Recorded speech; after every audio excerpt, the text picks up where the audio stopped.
E aí, nono ano, tudo bem com vocês? Pessoal, hoje o nosso encontro vai ser um pouquinho diferente. Eu vou corrigir os exercícios que vocês fizeram na semana passada, que é o livro 2, Atividade a Mais, capítulo 6, página 37 a 40, na verdade, né? Coloquei 39 aqui, mas é 40, tá bom? Começando com os errinhos aí já. Pessoal, então eu vou fazer essa correção comentada com vocês. Vocês abram aí na página 37.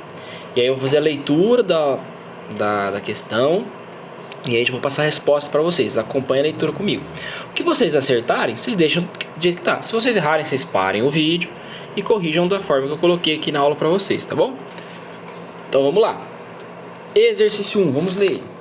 Evolutivamente, próximas das algas verdes, as plantas apresentam algumas diferenças estruturais derivadas em relação aos representantes desse grupo.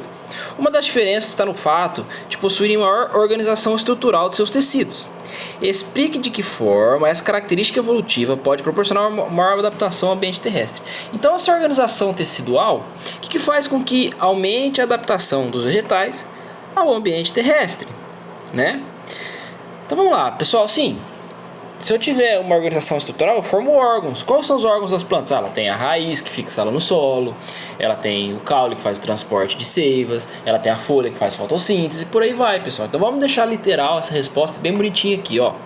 Então, a maior organização tecidual possibilitou o surgimento de estrutura como raízes, caule e folhas, que proporcionaram uma maior fixação ao solo, de absorção de nutrientes desse meio e também uma sustentação mais eficaz no ambiente terrestre, né, pessoal? O caule ajuda na sustentação também, né?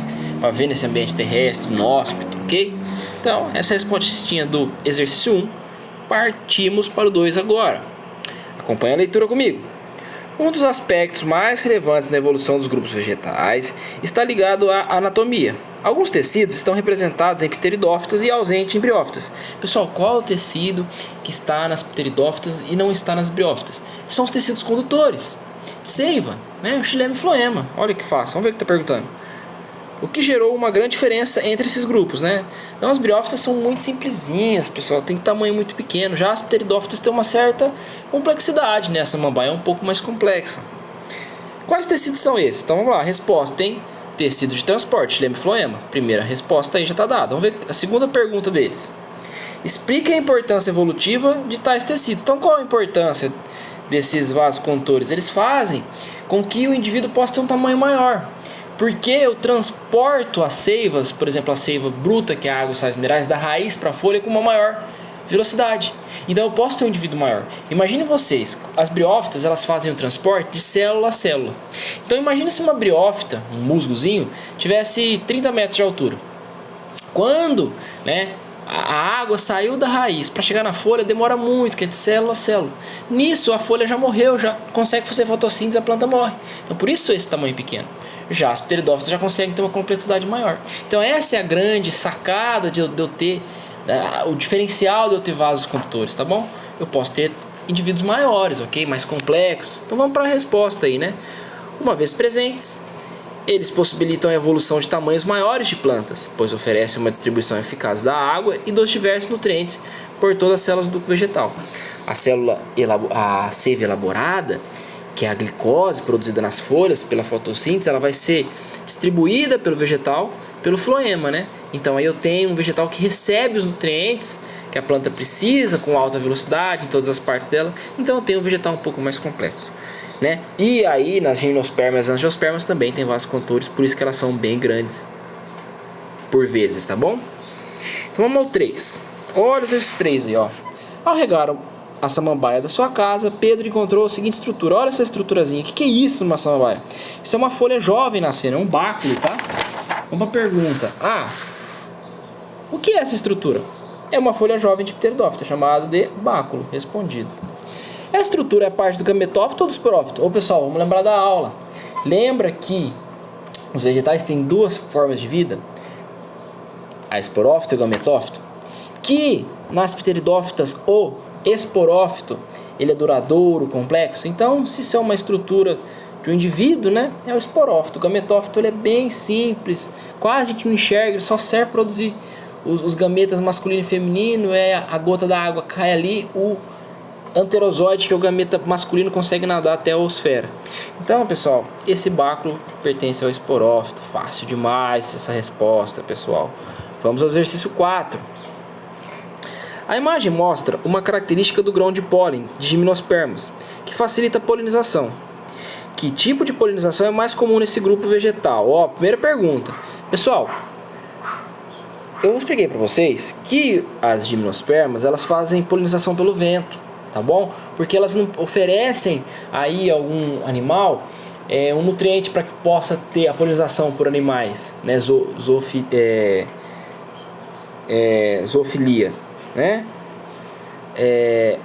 Então, pessoal, o pólen dela é cheio de ar, tá bom? Para ele ficar menos denso e ele voar. Então é feito pelo vento. Então a polinização é pelo vento. Vamos ver a segunda pergunta. E como essa característica facilita esse processo? Então, que característica é? As estruturas acumulam ar no seu interior, diminuindo sua densidade e, como consequência, os grãos de pólen são facilmente levados pelo vento. Nossa, muito fácil também. Olha, pessoal, a botânica é legalzinho, né? Esses exercícios foram 10 exercícios para vocês, mas a gente aprendeu sobre botânica, é facinho, tranquilo, divertido. Vamos ver o exercício... Opa, pulei alguma coisa. Exercício 5. A imagem abaixo representa uma novidade evolutiva no grupo mais diversificado de plantas, que são as angiospermas, certo?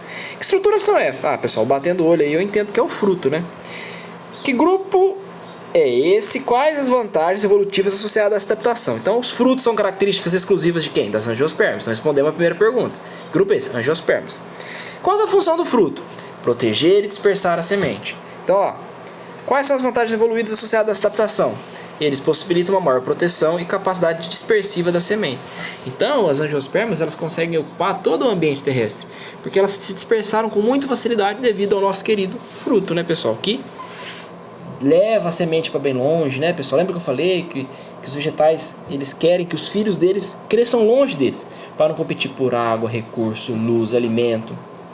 Então, eu tenho o fruto para jogar a semente bem longe, para um animal comer ali e jogar aquela semente longe, ou um fruto seco que racha e joga longe a semente, ou um fruto que grude no animal que passar ali, por exemplo, carrapicho. Falamos sobre isso, né?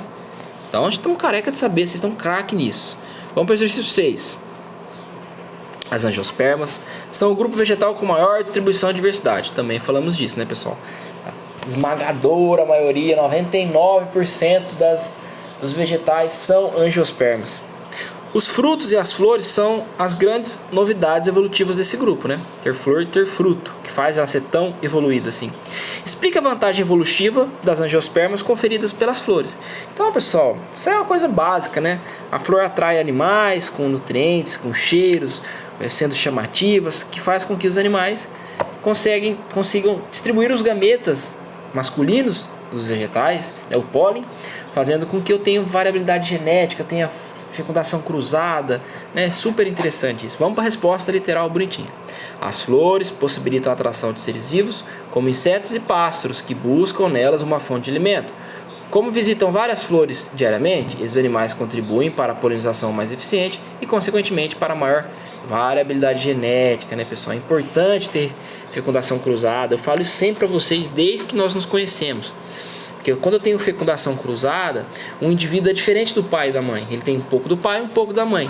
E vários indivíduos diferentes um do outro faz com que essa espécie consiga existir. Porque se eu tiver uma modificação do ambiente, uma praga, por exemplo, que mate uma desses indivíduos, muito possivelmente vai matar os outros também. Agora, quando tem variabilidade genética diferente, ela mata um, mas o indivíduo diferente, ele pode ser resistente àquela praga e a espécie continuar existindo. Morre os que não são adaptados àquela praga, mas os que são adaptados sobrevivem. Não só praga, pessoal, mudança de temperatura, né? Enfim, várias modificações no ambiente em geral, tá bom? Vamos para o exercício 7. Observe as imagens A e B. O A, pessoal, estamos vendo uma maçã, né? E o B a gente está vendo uma azeitona. Eu falei para vocês que a azeitona é um fruto, né? Mais que a maçã é um pseudofruto, porque fruto é o que a parte carnosa é originária do óvulo, do ovário da flor. Lembra? A flor é polinizada, a flor morre e do ovário da flor, aquela parte do carpelo, desenvolve o fruto. A parte carnosa, a parte dispersiva desse fruto. Mas quando, né, o fruto ali ele é desenvolvido, a parte carnosa do fruto é desenvolvido não do ovário e sim de outra parte da flor, ele não é considerado um fruto verdadeiro, é chamado de pseudofruto. Então vamos ver o que está perguntando aí na 7. Explique a origem da parte comestível de cada uma das partes vegetais representadas acima, justificando se elas são frutos verdadeiros ou falsos frutos. Ah, pessoal, matou aí, né? Fácil demais, vamos lá. Na imagem A estão representadas maçãs, cuja parte comestível se origina a partir do desenvolvimento do receptáculo floral, olha lá, não é do ovário. Por isso, elas são consideradas pseudofrutos, falsos frutos. Na imagem B estão representadas azeitonas, cuja parte comestível se origina do desenvolvimento do ovário da flor. Aqui sim eu tenho um fruto, hein? Por isso elas são consideradas frutos verdadeiros. Então a azeitona é um fruto, né, pessoal? Professor, mas a azeitona não é fruta. Tudo bem, mas ela protege e dispersa a semente. Fruta é quando a gente fala de algo, de um fruto doce, comestível, né? Uma forma popular de chamar o fruto. A forma correta é fruto, né, pessoal? Tem alguns frutos que nós chamamos popularmente de legumes e tudo mais, mas é fruto. Protegeu, dispersou a semente, é fruto. Originário do ovário, é fruto. Show de bola? Exercício 8, acompanhe comigo, vamos lá. A imagem abaixo representa um importante processo do ciclo de vida vegetal, denominado germinação. Coloca a sementinha origina um novo indivíduo, que nesse caso é facilitado pelas mãos humanas, legal. As angiospermas podem possuir dois tipos de sementes distintos. Pessoal, os vegetais, os angiospermas, ou elas têm fruto com cotilédone, que são das monocotiledôneas, que é a primeira folha, né, desse vegetal que está dentro da semente, que serve para nutrir o embrião que está dentro da semente, o novo indivíduo que vai surgir, antes de que esse indivíduo comece a fazer fotossíntese, tenha raiz, puxe a água, sais minerais do solo. E as que têm um cotilédone dentro da semente são chamadas de monocotiledôneas, né? São as angiospermas chamadas de monocotiledôneas. As que têm dois cotilédones são chamadas de eudicotiledôneas, tá bom? As monocotiledôneas são apenas as gramíneas, as gramas, né? Que também tem cana de açúcar, que é uma grama grande. Tem o bambu, que é uma grama grande. O milho, que é uma grama grande. Todas elas são monocotiledôneas, ok? O trigo, por exemplo. Ou então as gramas, as palmeiras e as orquídeas. O resto é tudo eudicotiledônea, beleza? Então vamos lá, vamos ver o que está perguntando. Explica a principal diferença entre essas sementes, associando-as aos dois grandes grupos de angiospermas. Então vamos lá. As monocotiledôneas, como o trigo e o milho, possuem sementes com um cotilédone. As eudicotiledôneas, por exemplo aí, o feijão e a soja, né? Tem outros milhões de angiospermas, possuem sementes com dois cotilédones, chamadas de eudicotiledôneas. Show de bola? Vamos para o exercício 9. A reprodução assexuada de espécies para fins comerciais, como a de cana-de-açúcar, desperta há tempos o interesse de pesquisas agronômicas. Pessoal, reprodução assexuada é quando um indivíduo consegue produzir outros indivíduos. Nos vegetais isso é muito comum, principalmente com a ação humana. Eu posso cortar um pedaço do galho, enfiar na terra e vai nascer outro indivíduo, né? Idêntico geneticamente ao indivíduo que doou aquele galho. Isso é muito utilizado na produção de alimentos, na agronomia, né? Vocês já viram semente de cana? Não tem, pessoal. A gente pica a cana, corta a cana em pedaços, em toquinhos, raminhos pequenos e enterra aquilo. E aquilo vai nascer um pé de cana. Isso é muito interessante porque a cana é muito adaptada ao ambiente que nós vemos aqui. Ela produz bastante açúcar. Eu não quero mudar a cana, certo? Então todas as canas vão ser iguais porque elas vão produzir o que eu quero. Beleza? Faça uma pesquisa sobre o tema e explique o principal interesse econômico nesse tipo de reprodução, conhecido também como propagação vegetativa. Eu acabei de explicar, né? Vocês pesquisaram aí e conseguiram responder. Essa prática oferece algum risco? Bom, vamos lá, vamos responder primeiro. A propagação vegetativa permite formar descendentes exatamente iguais do ponto de vista genético. Assim, uma vez selecionado um vegetal com características economicamente interessantes, aliado, por exemplo, resistência, produtividade, é possível replicá-las e obter facilmente muitas cópias desse vegetal. Fechou, respondemos a primeira pergunta. Agora está perguntando se tem algum risco fazer reprodução assexuada. Tem, pessoal. Porque uma reprodução assexuada não tem variabilidade genética. Acabei de explicar. Se aparecer uma praga, são todas iguais, todas possivelmente vão desaparecer. Então vamos para a desvantagem? Uma desvantagem desse procedimento estaria no fato de que essas plantas serem geneticamente iguais, que as expõem a um risco, pois se uma delas for atingida por um tipo de praga, todas as outras também, opa, também serão. Show de bola. Vamos para o exercício 10 e último, para a gente descansar. As flores das angiospermas são divididas em peças florais, conhecidas também como verticílios florais. Cite quais são os principais verticílios. Pessoal, são as sépalas, as pétalas, o carpelo, que é a parte feminina, e o estame, que é a parte masculina. Vamos lá. Cite quais são os principais verticílios, indicando a função de cada um. Então, as sépalas, pessoal, protegem os demais elementos florais, em especial quando a flor ainda está na sua forma de botão floral, não desabrochou.